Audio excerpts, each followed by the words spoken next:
Welcome to Strange Spotlight. Strange freshness, art, music, culture. And it is with great privilege I introduce to you our next guest, Humble Among. Welcome to the show. Whoop, whoop. Thank you for having me. No problem. Thanks for being here. We just had a few questions, so hopefully you don't mind answering them. When did you get started rapping? Oh, so that was like when I was 13 or 14. I want to say I was 14 years old.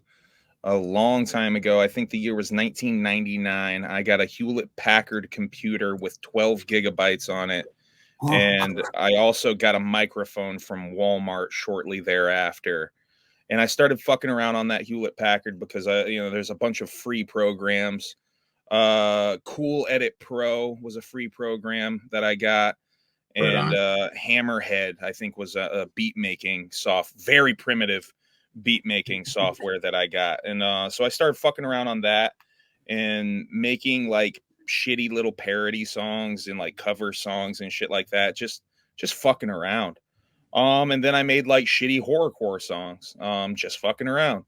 And that just continued to snowball and snowball and snowball. And that's where we're at now. I was called Pug back then on horror.com, Pugg. I had a song with Shy One back in the day. That was my big claim to fame. And now I'm Humble Among, and I do almost the same thing that I did way back then. Nothing much has changed. My personal favorite was Rabbit Hole. I was wondering if you did you do all the editing for that? So we shot that one. That's me and my friend Keith. We went out in the woods and shot that on a trail in Vermont. And I believe, that's the one with all the kaleidoscope editing. That was a collaboration between me doing the color editing and my friend Michael doing the trippier, like reflective editing. So I did some of that editing. I directed and shot all of that stuff, but my friend Michael did all the cutting on that one. It's hard for me to remember who did what, because some of them are like Michael shot it, I cut it. Some of them are I shot it, I cut it. It's hard for me to remember which one's which, but that one I believe Michael. Yeah, that one Michael cut because of all the trippy stuff in it. That was a really good video. Vigo Harris, by the way. Vigo Harris is his name. Vigo Harris TV on YouTube. Cool. I always call him Michael, but then I realized, oh shit, that's not his gimmick name. He doesn't. That's not his gimmick name, damn it. But yeah, shouts out to Vigo Harris. And you played twice at the Gathering this year, right? 4 or 5 different times. 5 different times I rapped at the Gathering this year. 3 Humble Among sets. Then I rapped the 20% cipher with Umo, and then I rapped a verse with my homie Cheese House. Yeah. So did you play the Gathering last year too? So yeah, I did, but that was some Carnival Provides shit. I get a call from dude from Hatchet Man Project, and dude says, "You want to perform? We had a guy drop out." So I was like, fuck yeah, I'm ready. And here we are. I had to go get the laptop real quick, but here we fucking are about to do that shit, about to kill that shit. Whoop whoop. So I knew I was going to perform on the Ship of Fools that year. That was when Ship of Fools was still a renegade stage itself. But I wasn't performing till Friday. So I knew this was the first day of the Gathering. This was Wednesday. I was sitting in the hotel room and we're getting ready to go out there for the day. And I had this weird feeling. I'm like, yo, I might be tapped to perform today. I should probably get my set ready right now. So I sat in the hotel room. I pulled out this very laptop that I'm streaming on right here. And I put my set list together real quick. And I put it on a USB. Get set up. And yeah, I do what you saw.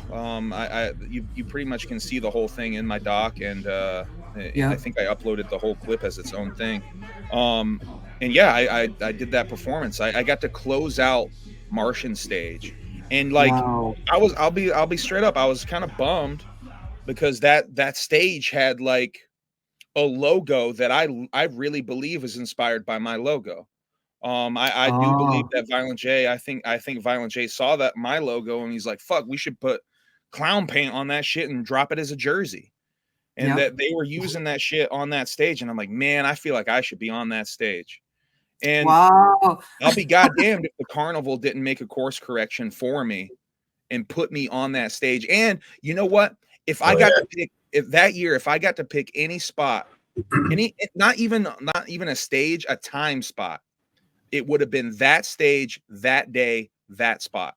That would have been the spot I would have picked. The carnival gifted that shit to me. So when people say the carnival provides, that shit's fucking true.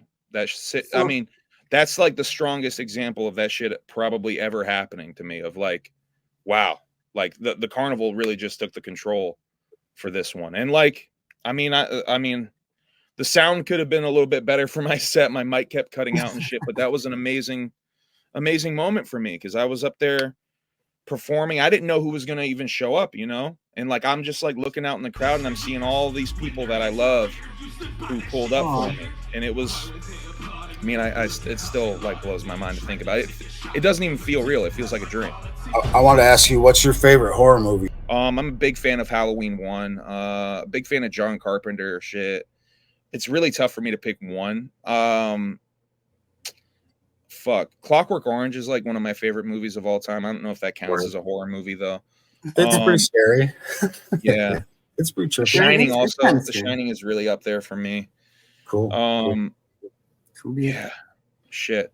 I feel like I'm forgetting stuff. I feel like I want to say a bunch of different directors. Oh, I really like the recent X, Pearl, and Maxine trilogy.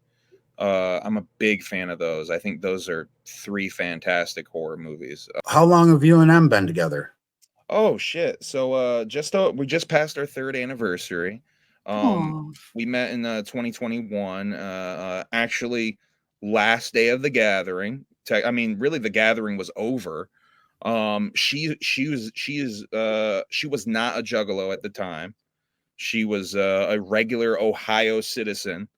Or as regular as she could get at the time. And yeah, I matched with her on Tinder on a Sunday, and it was like Sunday morning, like 3 a.m. and we matched on Tinder, and I was like packing up to go and leave and go back to Vermont. And like we're like sending messages on Instagram and shit, and we're like, there was like a spark there, you know. And I'm like, fuck, man, this girl's really cool, but I gotta go home. I gotta pack my shit. But what ends up happening is like we send more and more messages, and there's just a connection there. And I'm like, you know what? I got some time. I ain't got to check out until 11 or whatever for my hotel. I got some time. I went and I picked her up, and as soon as like she got in the car, it was like we started talking. It was just like it clicked, and we started talking. Like we picked up a conversation that we didn't know we had left off, like in a different lifetime or something. It was fucking weird. And that conversation's been going on ever since. That's what it feels like. She got that unlocked. Oh yeah. Yeah. There's a little panda, a little trash panda, little raccoon. Yeah. Oh, you would love that. Bob's like obsessed with raccoons. Yeah, I got all these raccoons. I love raccoons. I don't think. Do you have a schedule, or do you just go like whenever? I've tried to plan a schedule. It always blows up in my face. So I really have.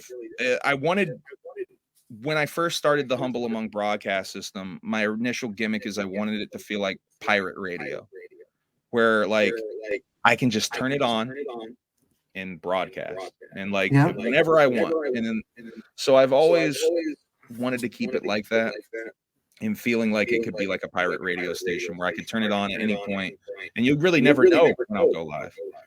But people want to know. People I figured out really, especially recently, people want to know that at least, hey, you're going on tonight.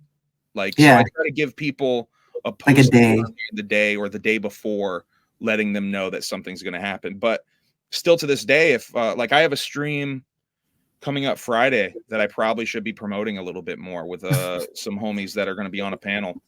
I haven't even made the artwork for it yet. I really do be doing stuff last minute. Taffy got hit in the head with an unopened can of beer this year. It just bounced off her mask, so she was all good. Yeah, so yeah, she got dreads and a mask on, so it just went boof. bounced Is off that her the shit. girl from the video? No, that's a different situation. By the way, I know her. I know. Yeah, is she I know okay? her. Yeah, she's fine. I mean, they've already talked about this themselves. Like, I mean, they talk about it on their live stream, but she was on mushrooms and acid. Like, Yeah, I think I Oh, know. she was tripping balls in there. Like, yeah, she was probably thinking, what the fuck? and you know what? I want to say this, and I hope you guys keep this in. For I sure. want to talk about how that went viral, because that went viral by people who weren't at the gathering, because they were Really? live streaming. They were live streaming that themselves to their YouTube channel.